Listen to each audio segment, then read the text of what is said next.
Hey guys, this is Jesper from SchemaWriter, and in this video I'm going to show you the latest updates in SchemaWriter, and they are centered about service schema. So let's get started. You can find the updates in company info, and when you go into the company info you will notice that we have a new tab called service. And let me actually just delete this.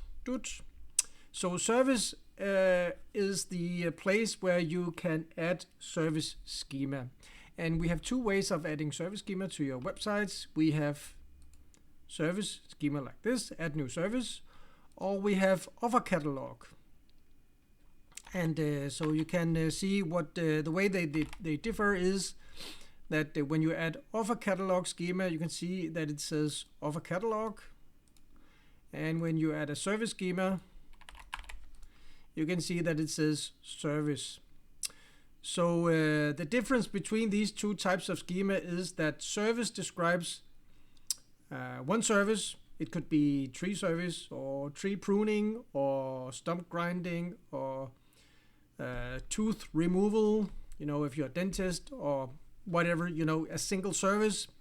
And if you have an offer catalog, I would say that the main difference is that offer catalog is centered about the idea of having an offer. So an offer is can be a service, it can be a product, it can be many things. But in this case, it's of course centered about services. So so you have the service, that's for example tree service, and when you're adding an offer catalog, you're saying that I am offering this offer that is called tree service. And the advantage of adding offer catalog is that you can add pricing. So when I click add offer catalog, I can see here, I can add an offer, and I have these fields here with price and currency. So that's the main advantage.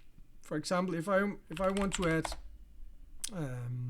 offer schema here, service schema here to my website SchemaWriter, I have inside of SchemaWriter, we have web page schema generator, georadius schema generator, and lots of other schema generator types.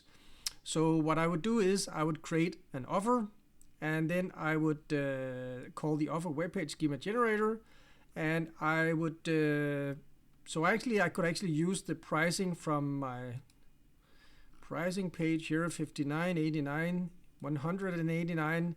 So I could actually add three offers with three prices, and beneath the offers I could add a service, and I could call the service of course also web page schema generator, and then add all the information here. So yeah, so that's the main difference between these two, that the service is just describing, or not just, but it's describing the service, the details about what's the service called, what's the audience, what's the URL, what are the properties of this service. And the offer catalog, it's a little bit more advanced because you have the abstraction level that you need to add the offer first. So you describe, it's basically the same thing that you're describing, and then you can add pricing details and then the service beneath that. So let's say that let me just actually add a tree service. Tree service category, tree service, and I won't add any URL, and I can add a provider, local business, brand, add local business, and add trees, add. So I could do the same thing with the offer catalog, but I'm just going to show you how to apply this schema. So now I made the schema. It is not very advanced. It's basically only I'm saying I have the service, and the name is tree service, and the description is trees, category tree service, and the provider and the brand. So when I go to SchemaWriter and I make a new report, tree service, and I will tree service Alabama tree service, I think it's called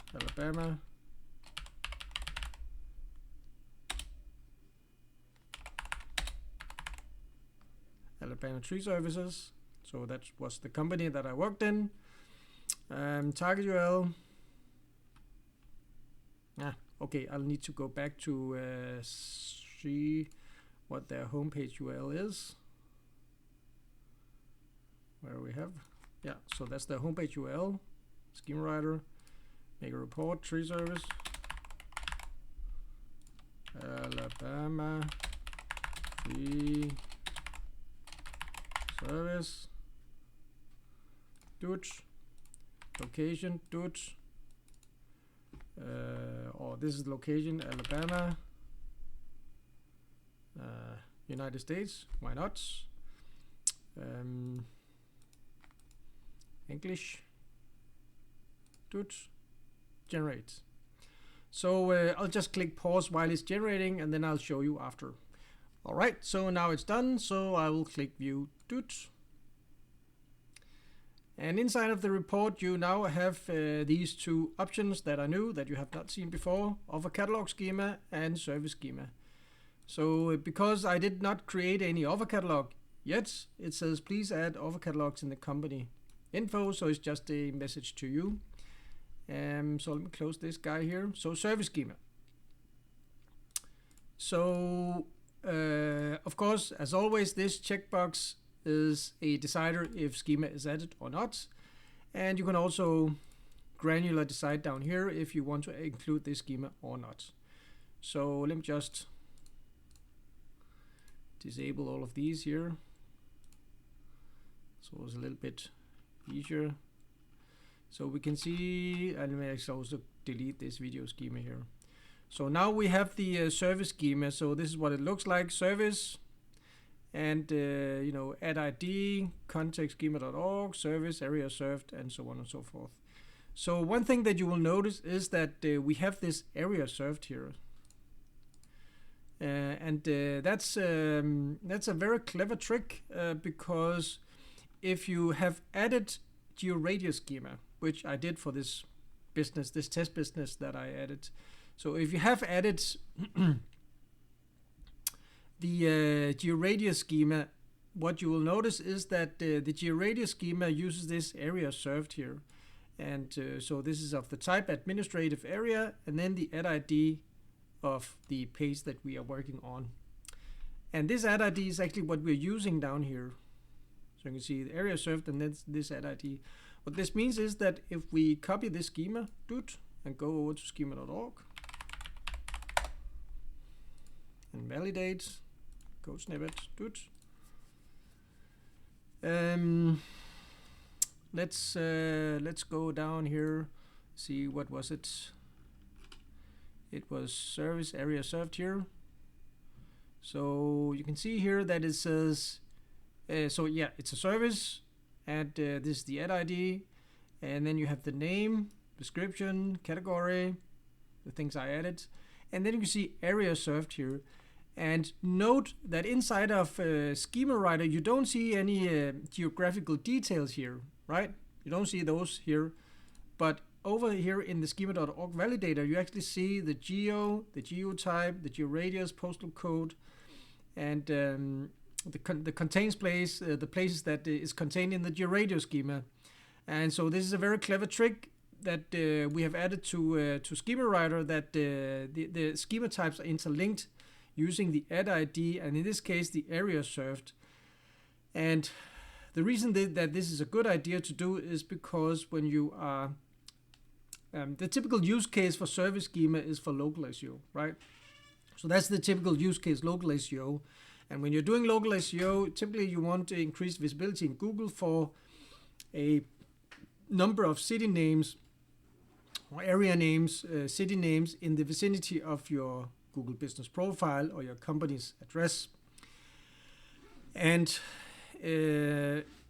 we could have added that to the service schema, but that was just explode the number of code lines.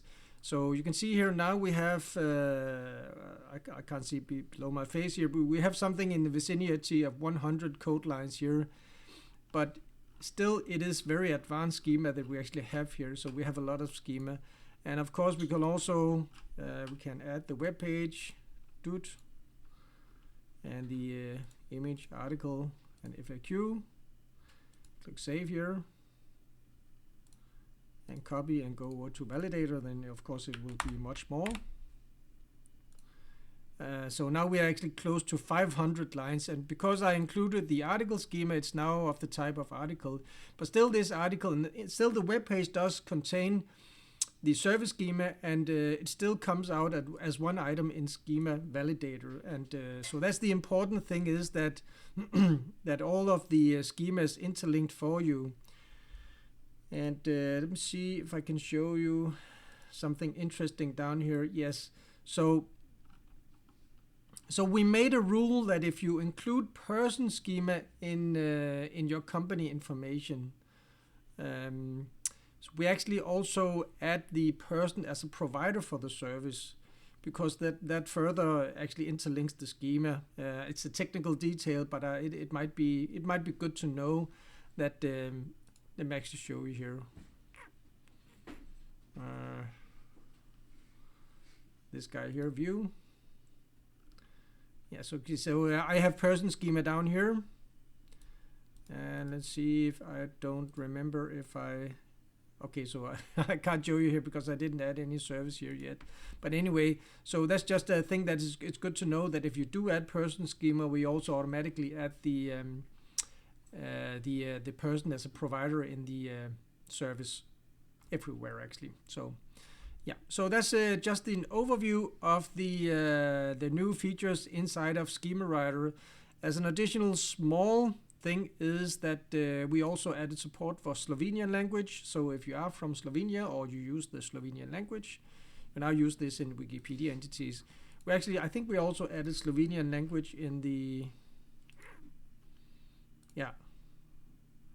Slovenian language. We added support for Slovenian language, and the thing is with the Slovenian, it's not supported by the APIs that we use out of the box. So we had to develop our own methods of identifying the entities, but we have done that now, and we are working on improving it. But it's just a service announcement to you that if you're using Slovenian language, you can actually use that now.